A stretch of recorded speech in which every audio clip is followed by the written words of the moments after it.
Hi friends, ವಿಡಿಯೋಗೆ ಒಂದು ಲೈಕನ್ನು ಮಾಡಿ. ಅದೇ ರೀತಿ ಯಾರಾದರೂ ಸಬ್ಸ್ಕ್ರೈಬ್ ಮಾಡ್ಕೊಂಡಿಲ್ಲ ಅಂತಂದರೆ ಸಬ್ಸ್ಕ್ರೈಬ್ ಮಾಡಿಕೊಂಡು ಪಕ್ಕದಲ್ಲಿರುವ ಬೆಲ್ ಐಕನ್ನನ್ನು ಒತ್ತಿ ಆಲ್ ಅಂತ ಪ್ರೆಸ್ ಮಾಡ್ಕೊಳ್ಳಿ.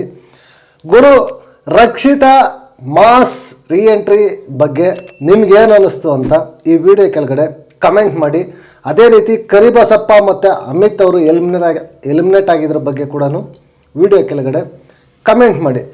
ನೆನ್ನೆ ಎಪಿಸೋಡಲ್ಲಿ ಗ್ರ್ಯಾಂಡಾಗಿ ಮಾಸಾಗಿ ರಕ್ಷಿತಾ ಶೆಟ್ಟಿ ಅವರು ಎಂಟ್ರಿ ಆದರು. ಗುರು, ನಾನು ಇನ್ನೂ ಜಾಸ್ತಿ ಎಕ್ಸ್ಪೆಕ್ಟೇಷನ್ ಇಟ್ಕೊಂಡಿದ್ದೀನಿ ರಕ್ಷಿತಾ ಅವ್ರ ಬಗ್ಗೆ. ಚೆನ್ನಾಗಿ ಮಾತಾಡಬೇಕು, ಚೆನ್ನಾಗಿ ಗೇಮ್ ಆಡಬೇಕು ಅಂತ. ನೋಡೋಣ ಮುಂದಿನ ದಿನಗಳಲ್ಲಿ ಯಾವ ರೀತಿ ಗೇಮ್ ಆಡ್ತಾರೆ ಅನ್ನೋದ್ರ ಬಗ್ಗೆ. ನೆಕ್ಸ್ಟು ಗಿಲ್ಲಿ ದಿ ಎಂಟರ್ಟೈನರ್ ಅಂತ ಹೇಳ್ಬೋದು ಗುರು. ಗಿಲ್ಲಿನ ಬಿಟ್ಟರೆ ಹೌಸಲ್ಲಿ ಎಂಟರ್ಟೈನ್ಮೆಂಟ್ ಮಾಡೋರು ಯಾರೂ ಇಲ್ಲ ಅಂತ ನನ್ನ ಒಪಿನಿಯನ್ನು. ಹೀರೋ ಅಂತ ಬಂದಾಗ ಹೌಸ್ಮೇಟ್ಸ್ ಎಲ್ಲ ಸೇರಿ ಗುರು ಅಭಿಷೇಕ್ ಅವರನ್ನು ಹೀರೋ ಮಾಡ್ತಾರೆ, ಹೀರೋ ಅನ್ನೋ ಬ್ಯಾಡ್ಜ್ ಕೊಡ್ತಾರೆ. ಅವ್ರಿಗೆ ಗೇಮ್ ಬಗ್ಗೆ ಏನಾದರೂ ಸ್ವಲ್ಪನಾದರೂ ಅನಾಲಿಸಿಸ್ ಇದೆಯಾ ಒಳಗಡೆ, ಏನಪ್ಪ ಇಂಥ ಡಂಪ್ ಕಂಟೆಸ್ಟೆಂಟ್ಸ್ ಇದ್ದಾರೆ ಒಳಗಡೆ ಅಂತ ನನಗನ್ನಿಸ್ತಾ ಇದೆ ಗುರು. ಯಾವ ಆ್ಯಂಗಲಿಂದ ನೋಡಿದ್ರೆ ಗುರು ಅವರು ಹೀರೋ ಅನ್ನೋ ಫೀಲು ಬಂದಿದೆ ಅಂತ ನನಗೆ ಗೊತ್ತಿಲ್ಲ. ನಿಜ ಗುರು, ಮಿಸ್ಟೇಕ್ ನಂದು. ಅವ್ರು ಹೇಳಿರೋದು ನಿಜಾನೇ, ಅಭಿಷೇಕ್ ಅವರು ಹೀರೋನೇ, ಎಲ್ಲಿ ಸೀರಿಯಲಲ್ಲಿ ಹೀರೋ, ಅದನ್ನೇ ಇಲ್ಲಿ ಬಂದು ಹೇಳಿದ್ದಾರೆ ಅಷ್ಟೇ. ನಾನು ಮಿಸ್ಟೇಕ್ ಮಾಡಿದ್ದೀನೇನೋ ಅಂತ ಅನಿಸ್ತಾ ಇದೆ ನಿಜವಾಗ್ಲೂ. ಗೇಮ್ ಅಂತ ಬಂದಾಗ ಏನೂ ಆಟ ಆಡಿಲ್ಲ ಗುರು ಅಭಿಷೇಕ್ ಅವರು. ಹುಡುಗಿರ ಜೊತೆಯಲ್ಲಿ ಸುತ್ತಾಡೋದು ಬಿಟ್ಟರೆ, ಮಾತಾಡೋದು ಬಿಟ್ಟರೆ ಏನೂ ಮಾತಾಡಿಲ್ಲ ಅನ್ನೋದು ಪರ್ಸ್ನಲಿ ನನ್ನ ಒಪಿನಿಯನ್. ಅದ್ರ ಜೊತೆಗೆ ಬಿಗ್ ಬಾಸು ಕನಿಷ್ಠ ಪಕ್ಷ ಅವರು ವೀಟಿನಾದರೂ ಪ್ಲೇ ಮಾಡಿಲ್ಲ ಗುರು. ಎಲಿಮಿನೇಟ್ ಮಾಡಿ ಆಚೆ ಕಳಿಸ್ಬೇಕಾದ್ರೆ ಒಂದು ವಾರ ಇದ್ದರು. ಆ ವಾರದ್ದು ಎಷ್ಟಾದರೆ ಅಷ್ಟು ಕ್ಲೀನಾಗಿ ಕಟ್ ಮಾಡಿ ಎಡಿಟ್ ಮಾಡಿ ಒಂದು ವೀಟಿ ಪ್ಲೇ ಮಾಡಿದ್ದಿದ್ರೆ ಅವ್ರಿಗೂ ಒಂದು ಮೆಮೊರಬಲ್ ಆಗಿ ಇರ್ತಾಯಿತ್ತು ಗುರು ಇಬ್ಬರಿಗೂ, ಅಮಿತ್ ಮತ್ತು ಕರಿಬಸಪ್ಪ ಅವ್ರಿಗೆ. ಬಿಗ್ ಬಾಸು ಸೌಜನ್ಯಕ್ಕಾದರೂ ಒಂದು ವೀಟಿ ಹಾಕೋದು ಬೇಡವಾ? ಏನು ಬಿಗ್ ಬಾಸ್ ಈ ಥರ ಮಾಡಿದ್ರೆ ಹೆಂಗೆ? ಒಂದು ವೀಕ್ ಆದರೂ ಅವ್ರು ಎಂಟರ್ಟೈನ್ಮೆಂಟ್ ಮಾಡಿದ್ರಲ್ವಾ, ಎಷ್ಟಾದರೆ ಅಷ್ಟು ಆಗಬೇಕು ತಾನೇ. ವೀಟಿ ಕೂಡ ಹಾಕಿಲ್ಲ. ಆ ಎಲಿಮಿನೇಷನ್ನೇ ಅನ್ಫೇರ್ ಅನ್ನೋ ಥರ ಇರುತ್ತೆ ಗುರು. ಯಾಕಂದರೆ ಫಸ್ಟ್ ವೀಕ್ ಯಾರೇ ಹೋದರೂ ಕೂಡ ಅನ್ಫೇರು.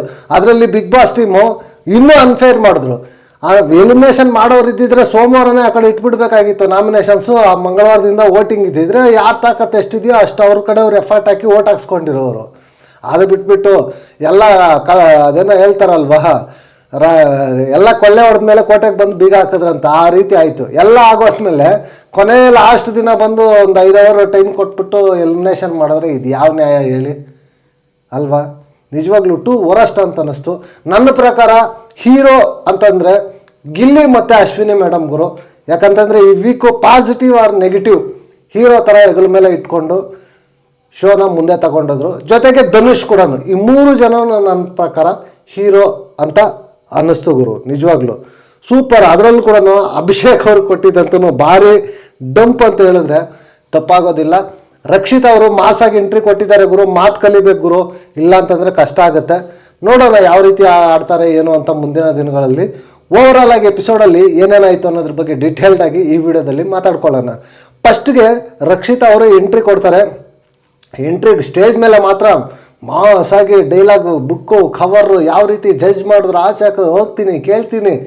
ಅವ್ರು ಬರೋ ಅರ್ಧಂಬರ್ಧ ಕನ್ನಡದಲ್ಲಿ ಸಖತ್ತಾಗಿ ಮಾತಾಡಿ ನಾನು ಭಾರಿ ಎಕ್ಸ್ಪೆಕ್ಟೇಷನ್ ಇಟ್ಕೊಂಡ್ಬಿಟ್ಟೆ. ಹೋಗ್ತಾರೆ ಅವ್ರ ಎಕ್ಸ್ಪ್ರೆಷನ್ಸ್ ಎಲ್ಲ ನೋಡಿ ಇದ್ದೆ ಮಾರಿ ಹಬ್ಬ ಸ್ಟಾರ್ಟ್ ಆಯ್ತು ಹೌಸಲ್ಲಿ ಅಂದ್ಕೊಂಡೆ.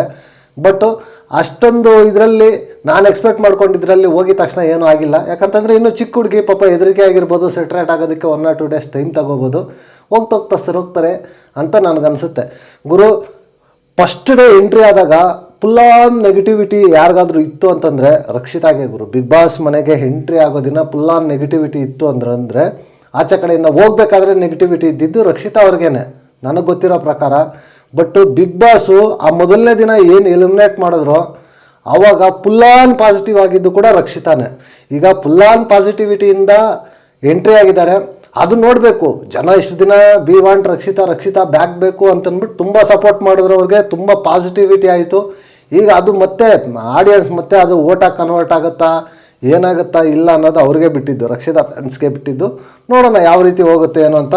ಅವ್ರು ಅಲ್ಲಿಗೂ ಕಾಕ್ರೋಚ್ ಹತ್ರ ಹೋಗ್ತಾರೆ, ಸಖತ್ತಾಗಿ ಮಾತಾಡ್ತಾರೆ.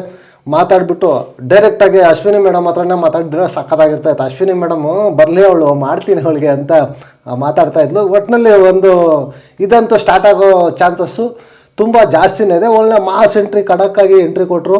ಸುದೀಪ್ ಅಣ್ಣ ಬಂದ ಮೇಲೂ ಅಷ್ಟೇ ಅಲ್ಲೇ ಅವ್ರು ಹೇಳ್ತಾಯಿದ್ರು ನನ್ನ ಯಾವ ರೀತಿ ಕಳಿಸಿದ್ರು, ಅಲ್ಲಿ ಮಾಳಿಗೆ ಅರ್ಹತೆ ಇದೆಯೋ ಇಲ್ವೋ, ಇಲ್ಲಾಂದರೆ ಸ್ಪಂದನಾಗೆ ಅರ್ಹತೆ ಯೋಗ್ಯತೆ ಇದೆಯೋ ಇಲ್ವೋ, ನನಗೆ ಯೋಗ್ಯತೆ ಇದೆಯೇನೋ ಯಾರಿಗೆ ಗೊತ್ತು, ಇವ್ರು ಹೆಂಗೆ ಜಡ್ಜ್ ಮಾಡಿದ್ರು ಅಂತಂದ್ಬಿಟ್ಟು ಸಖತ್ತಾಗಿ ಮಾತಾಡಿದ್ರು ಗುರು. ಅವ್ರಿಗೆ ಬಂದಿರೋ ಲ್ಯಾಂಗ್ವೇಜಲ್ಲಿ ಇದರಲ್ಲಿ ಅಷ್ಟು ಧೈರ್ಯವಾಗಿ ಮಾತಾಡಿದ್ರು ಅಂತಂದರೆ ಪರವಾಗಿಲ್ಲ. ಸ್ವಲ್ಪ ಡ್ರಾಸ್ಟಿಕ್ ಚೇಂಜ್ ಅಂತೂ ಆಗಿದೆ.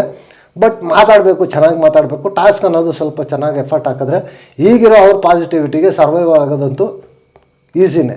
ಇಲ್ಲ ಅಂತಂದರೆ ಇದೇ ಥರ ಏನೋ ಮಾತಾಡದೆ ಒಂದು ಮೂಲೆ ಗುಂಪಾದರೆ ಮಾತ್ರ ತುಂಬ ಕಷ್ಟ ಆಗುತ್ತೆ.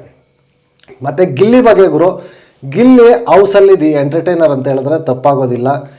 ಗಿಲ್ಲಿ ಒಬ್ಬ ಇಲ್ಲ ಅಂತಂದಿದ್ರೆ ಇಷ್ಟೊತ್ತಿಗೆ ಮಕಾಡೆ ಮಲಗಿಬಿಟ್ಟಿರೋದು ಶೋ ಅನ್ನೋದು ನನ್ನ ಒಪಿನಿಯನ್ನು. ಅಶ್ವಿನಿ ಮೇಡಮ್ಮು ಮತ್ತು ಗಿಲ್ಲಿ ಇಬ್ಬರು ಕೂಡ ಪಾಸಿಟಿವ್ ಆರ್ ನೆಗೆಟಿವ್ ಗುರು. ಅವರಿಬ್ಬರೂ ಕೂಡ ಎಫರ್ಟ್ಸ್ ಅಂತೂ ಇದ್ದೇ ಇದೆ ಗುರು. ಯಾರು ಒಪ್ಕೊಳ್ಳದೆ ಹೋಗಲಿ, ಅಶ್ವಿನಿ ಮೇಡಮ್ ಅಂತೂ ಅಟ್ ಪ್ರೆಸೆಂಟು ಬಿಗ್ ಬಾಸ್ ಹೌಸ್ಗೆ ಹೇಳಿ ಮಾಡಿಸಿದ ಕಂಟೆಸ್ಟೆಂಟ್ಸು. ಅವರಿಲ್ಲ ಅಂತಂದಿದ್ದರೆ ಗಿಲ್ಲಿ ಕೂಡ ಅಷ್ಟೊಂದು ಟಾಂಗ್ ಕೊಟ್ಟು ಅಷ್ಟೊಂದು ಇದು ಮಾಡೋಕ್ಕಾಗ್ತಾ ಇರಲಿಲ್ಲ. ಇಬ್ಬರದು ಕೂಡ ತುಂಬ ಪಾತ್ರ ಸಖತ್ತಾಗಿದೆ ಅಂತ ಹೇಳ್ಬೋದು. ನೆನ್ನೆ ಎಪಿಸೋಡಲ್ಲೂ ಕೂಡ ಈ ಕಡೆ ಸತೀಶ್ ಅಣ್ಣ ಮತ್ತು ಚಂದ್ರಪ್ರಭಾ ಅವ್ರ ಮೇಲೆ ಅವ್ರು ಹಾಕಿದ ಪಂಚಗಳು ಮಾತ್ರ ಸಿಕ್ಕಾಪಟ್ಟೆ ನಗು ಬರ್ತಾಯಿತ್ತು. ಚಂದ್ರಪ್ರಭಾ ಅವ್ರ ರಿಯಾಕ್ಷನ್ ನೋಡಬೇಕಾಗಿತ್ತು. ಅವ್ರು ಹೇಳ್ತಾ ಇದ್ದಲ್ಲೋ ಅಂತಾರೆ, ನೋಡಬೇಕು, ಒಂಥರ ಸಖತ್ತಾಗಿತ್ತು ಗುರು ನಿಜವಾಗ್ಲೂ. ಅವ್ರ ರಿಯಾಕ್ಷನ್ಸ್ ನೋಡೋಕ್ಕೆ ಒಂಥರ ಸತೀಶ್ ಅಣ್ಣ ರಿಯಾಕ್ಷನ್ಸು, ಚಂದ್ರಪ್ರಭಾ ಅವ್ರ ರಿಯಾಕ್ಷನ್ಸು ಸಖತ್ತಾಗಿತ್ತು. ಗಿಲ್ಲಿ ನೋ ಡೌಟ್ ಗುರು ಎಂಟರ್ಟೈನರ್ ಗುರು. ಮತ್ತು ಒಂದು ಟಾಸ್ಕನ್ನು ಕೊಡ್ತಾರೆ, ಹೀರೋ, ಡಂಪು ಮತ್ತು ಝೀರೋ ಅನ್ನೋದು ಕೊಡ್ತಾರೆ. ಮಾಸಾಗಿ ತಗೊಂಡೋಗಿ ಅಮಿತ್ ಮತ್ತು ಕರಿಬಸಪ್ಪ ಅವ್ರಿಗೆ 0 ಕೊಡ್ತಾರೆ. ಅವರು ಅದೇ ರೀತಿ ಇದ್ದಾರೆ. ಆ 0ಗೆ ಇನ್ನೂ ತುಂಬ ಜನ ಎಲಿಜಿಬಲ್ ಇದ್ದಾರೆ.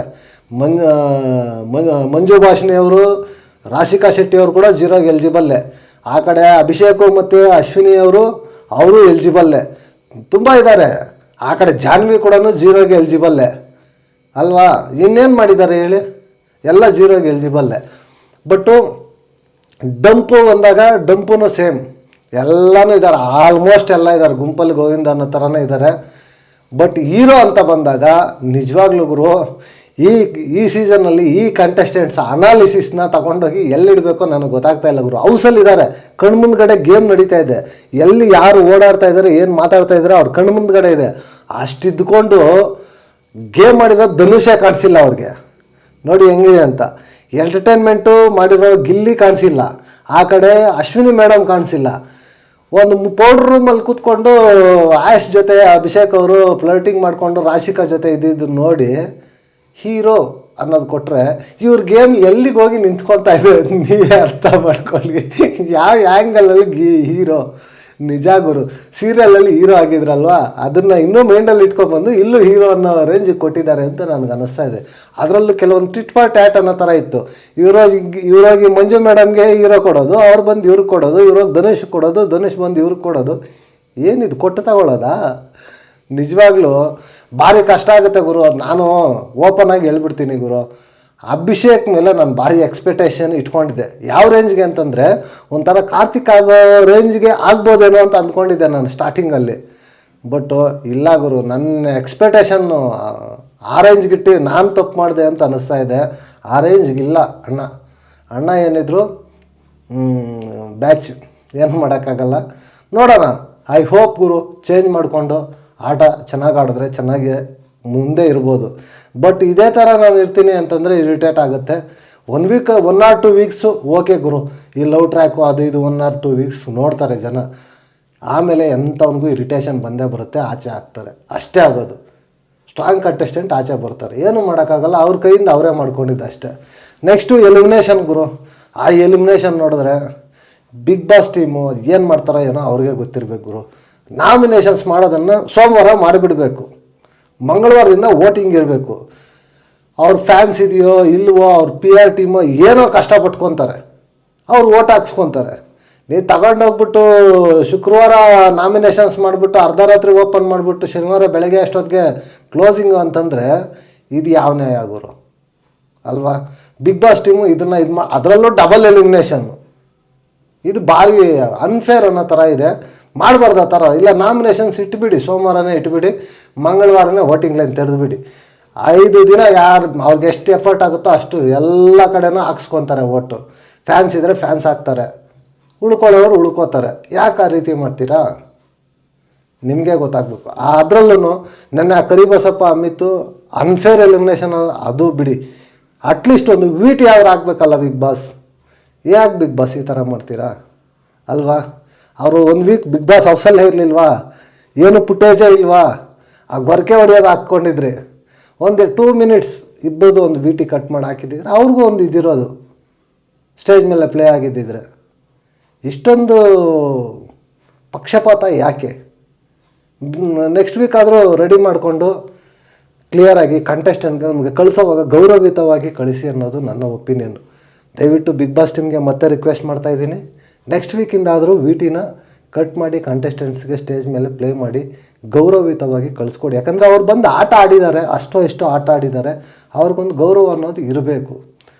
ಗುರು, ಓವರಾಲ್ ಎಪಿಸೋಡ್ ನೋಡಿದಾಗ ನನಗೆ ಗಿಲ್ಲಿ, ಅಶ್ವಿನಿ ಮೇಡಮ್ಮು, ಅದರ ಜೊತೆಗೆ ರಾಶಿಕಾ ಇವ್ರದ್ದು ಸ್ವಲ್ಪ ಎಂಟರ್ಟೈನಿಂಗ್ ಆಗಿ ಇತ್ತು ನೆನ್ನೆ ಎಪಿಸೋಡಲ್ಲಿ.